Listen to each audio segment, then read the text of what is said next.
Good morning, everybody. My name is Kathy Rogers. I'm the Executive Director of the Southeast Region of Canine Companions, and it is my pleasure to welcome you this morning, both to those here in the room and to those of you watching on our live stream. As we begin our ceremony, I want to first offer my congratulations to the Hearing Dog Team Training graduating class and to the puppy raisers who so generously gave their love, time, and care to these dogs, and then laid the foundation that led them to become a hearing dog. Later in the ceremony, you will learn how these amazing dogs will become their connection to the world around them by having their ears tuned into important sounds like a doorbell, a knock on the door, alarms, and even someone calling their name. They will always let you know that something important is happening with a simple nudge of their nose, or as I learned this week, a not so simple hard nudge of their nose. The Southeast region is grateful to the many individuals and organizations who have generously supported our work to train hearing dogs here in Orlando. Your support allows us to continue to provide our services free of charge. I would also like to express my thanks to the dedicated staff, as well as our many volunteers from puppy raisers to chapter members to our regional board of directors, to the dog walkers and bathers, the office volunteers, and those who provided lunch and other welcome gifts for this class. Thank you so much. We could not do this without you. Everyone gives so generously of their time to make a difference in someone else's lives, and you touch so many at Canine Companions. Our region is truly surrounded by great people. I am very excited for these 4 individuals who trusted us and came to us with the dream that we would make that perfect match and find them a dog that will provide them with independence and unconditional love. I hope we all took great care of you while you were on our campus, and please remember as you head home that you are now part of the Canine Companions family, and as you begin this new chapter of your life, that we are always here to support you. Thank you everyone for sharing this day with us and for welcoming the newest members to the Canine Companions family. And at this time, it is my pleasure to introduce Mary Johnson, our hearing dog instructor.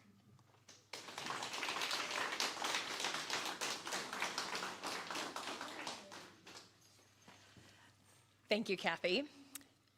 So for the last 2 weeks, fellow instructor Danielle Boggs, program assistant Peggy Jensen, and I have had the privilege of guiding these 4 students through team training, progressing to this day where we honor their hard work and enthusiasm for the new life that they are about to begin with their dog by their side. I'm sure many people in this, what are you talking about? I haven't got to the good part yet, buddy. It wasn't him? Maybe one day you'll get your chance as a hearing dog. Okay. So I'm sure many in this room and those on our YouTube channel are aware that team training can be a grueling time. But I'm not sure you can truly grasp all that our students experience without going through a team training by yourself. The many days, did this turn off? Is that what's happening? Can you hear me? Okay. The many days of paperwork and interviews to make it to be a candidate for a dog. The time spent in the waiting pool, hoping that today will be that day that they receive the call to team training. And then finally, the day the invitation comes and the real work begins. Days in team training generally start early-ish in the morning and go until the mid or late afternoon. Hearing dog students learn everything from how to hold a leash to how to train their dogs when they go home. If you've never had a dog before, all of this information might seem like learning a new language, and it truly is. A language that has both a verbal and a physical component. Even for those who have had a dog before, there's still so much work to be done learning the Canine Companions way. Sorry, y'all can't see it, but one of the new graduate dogs is on his back and eating his leash and his foot. I'm almost done talking, I promise. He's tired of hearing me. All right, so days are exhausting. Working with dogs can be unpredictable and ever-changing. It's good timing. For all that we as instructors do to try to minimize these challenges, team training will take it out of even the hardiest person. But at some point, there was always this magical change, almost like a light switch flipping, where the dog begins to turn away from us and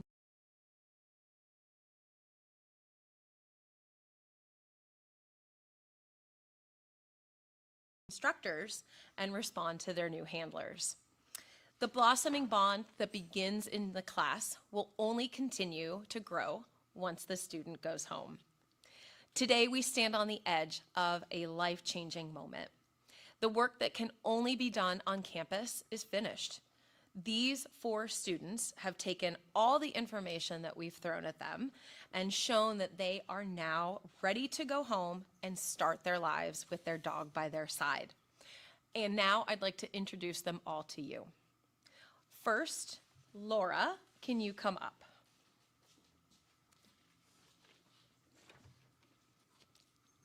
Laura is from Alexandria, Virginia, and receiving her dog is just one of the many changes she'll experience this year.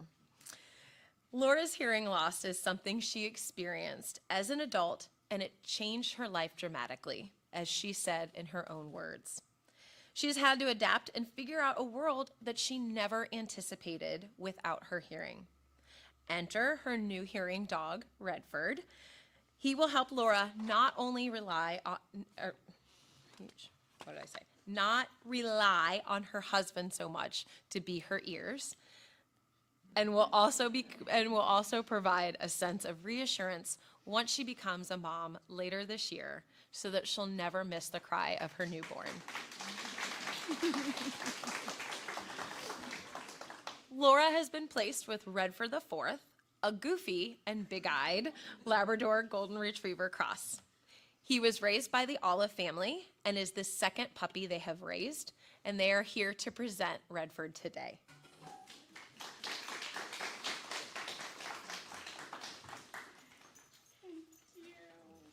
Oh, don't start.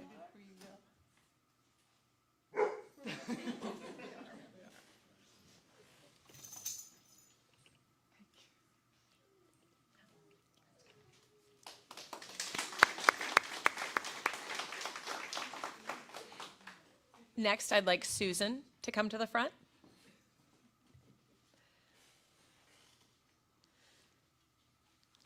Susan is also from the Northeast, having traveled from New Jersey to attend team training. Susan has been our question asker of the class, as there always is one. But her questions have been relevant and asked in the spirit of ensuring she knows exactly what she's doing to utilize her dog. Susan is active, she enjoys sailing and walking, and having Destiny with her will now provide a sense of confidence, knowing she won't miss any sounds. Susan's been placed with Destiny the 6th, a petite lab golden cross, who we nicknamed the princess of this class because she's the only female of the dogs that we placed. Destiny is the second puppy raised by volunteer puppy raiser Nancy Chang, and the second dog to be placed as a hearing dog. Nancy is here to present her today.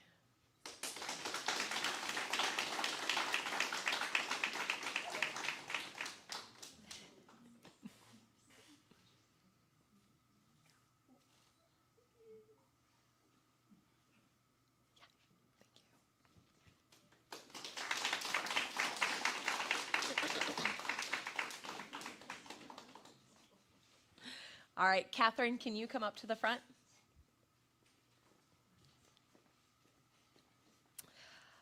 Catherine traveled from Texas with her dad to attend team training.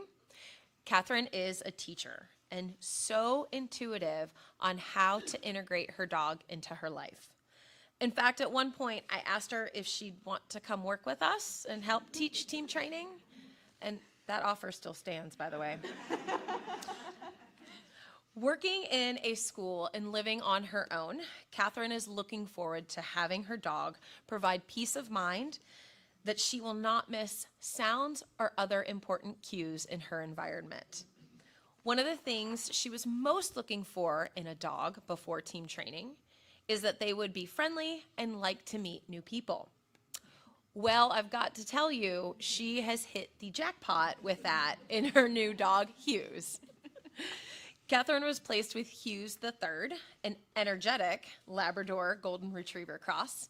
Hughes is a hard worker with eyes of chocolate, and he's never met a stranger. Hughes was started by two-time volunteer puppy raiser Joanne Steely and finished by three-time volunteer puppy raiser Christy Pretty, and Christy is here to present him today.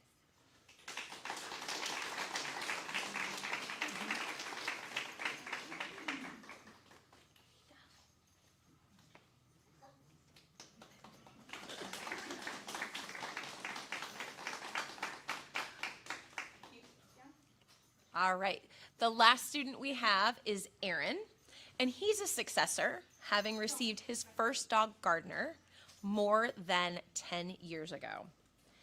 Aaron was a great student and already had a working knowledge of handling a service dog, despite the fact that some of our handling procedures have changed quite a bit since he first came through class.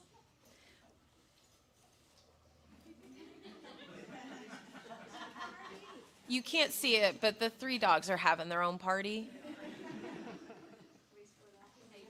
Yeah, we might have to put you all in different sides of the classroom. Who trained those dogs? And people. See, good choices, folks. Good choices. Thank you. All right, we're all right. Back to Aaron. Ironically, Aaron celebrated his birthday last week, a day after being pre-matched with his new dog, Hogan. He said that receiving this new dog was the best present he could ever receive, and I would totally agree with him. Aaron was matched with Hogan VII, a yellow Labrador Golden Retriever cross, who's always ready and alert to work. Hogan was started at the Gadsden Correctional Facility and finished by 9-time volunteer puppy raiser John Deans of Raleigh, North Carolina. They could not be here to attend graduation today, so presenting Hogan on their behalf is staff member and apprentice instructor Shelley Daniels.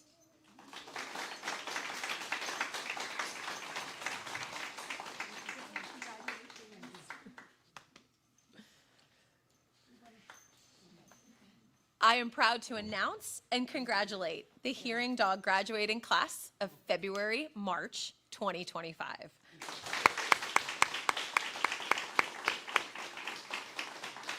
And now Aaron will give our class speech.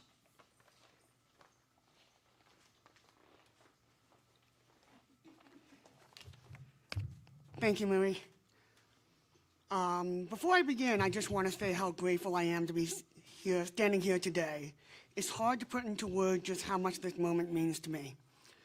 First, I want to share a little bit about my disability and why I decided to seek out a service dog. I was born hard of hearing, and I have one hearing aid my entire life, for as long as I can remember. Sorry. I'm considered severe to profoundly deaf, which means that without my hearing aids, I live in near silence. And even with them, there are still sounds I miss, especially in noisy places or crowded rooms like this one. Imagine trying to pick out a voice in the middle of a storm. That's what it can feel like. Growing up, I learned how to adapt. I got good at reading lips. I positioned myself carefully in conversations. I tried to fill in the blanks when I missed things. But there was always this undercurrent of uncertainty, and if I'm being honest, isolation. When you can't hear the doorbell, the phone, a fire alarm, or even someone calling your name, the world can feel like a very distant place. Back in 2010, I found myself at a crossroads. I was ready to leave the safety of my parents' home and live on my own. It was exciting, but also scary. I realized that being independent also meant being responsible for my own safety and well-being in ways I haven't thought much about before. That's when my mom, who I am forever grateful for, suggested I look into getting a hearing dog. She has seen something on the news about them, and the idea stuck. So I went online, did some research, and that's how I found Canine Companions for Independence. I applied, and in 2012, my life changed forever. That's when I met Gardner. Gardner wasn't just a hearing dog. He was my partner, my confidence, my bridge to the rest of the world. For the first time, I didn't have to worry about missing important sounds. Gardner was there to alert me, to keep me safe, and to give me the freedom to truly live on my own terms. But what I didn't expect was how much he would change me on the inside. Before Gardner, I didn't realize how much I'd been holding myself back. I was living in a bit of a shell, always cautious, always careful, always worried about what I might miss.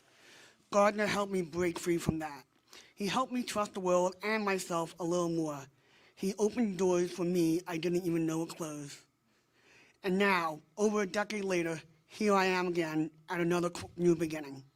In May of 2024, I applied to receive a successor hearing dog, and just a month ago, I was incredibly honored to be invited back and matched with Hogan.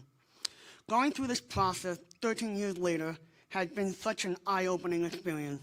The program has grown in ways I never could have imagined.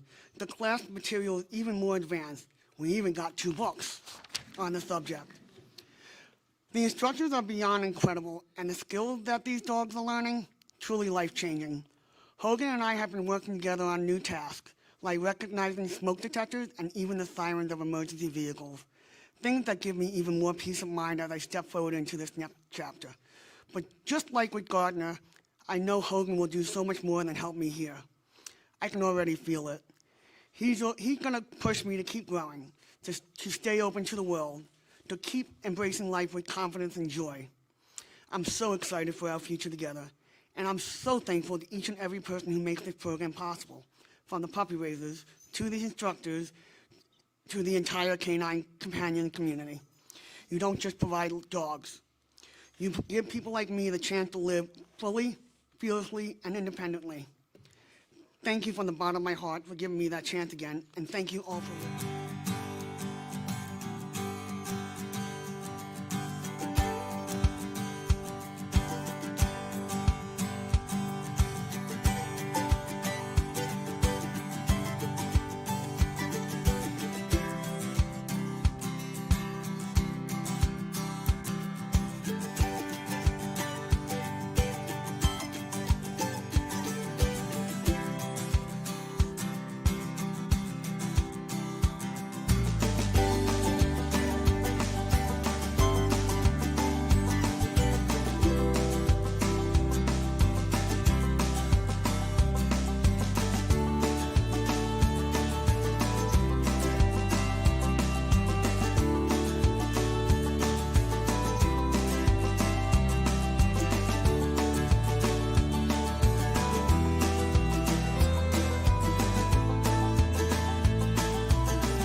2025 marks the 50th anniversary of Canine Companions. We are proud of our history, having created independence for over 8,000 individuals in those years. Hearing dogs trace back to 1980, when the first hearing dog, a black lab named Whistle, was placed at our national headquarters in Santa Rosa, California. Since then, we've gone on to place nearly 400 dogs with people living with hearing loss and became a bi-coastal program when the Southeast region started training hearing dogs in 2016. We are so excited to see the greatness that the next 50 years brings. Thank you all for being with us today. We are incredibly lucky to be surrounded by those who have helped us be successful in providing exceptional dogs for exceptional people. We would not be where we are or who we are without the loving community who raises puppies, volunteers times, helps with special events, and so on. I'm not too sure I could give it justice by trying to list off the many facets of our organization that are human-driven. Now, if there's anything that you've seen today that inspires you or you have more questions, please feel free to reach out to anyone within our community, and we are happy to talk to you about our mission of providing expertly trained service dogs to adults, children, and veterans with disabilities. Now, students, this is your final release. I wish you safe travel.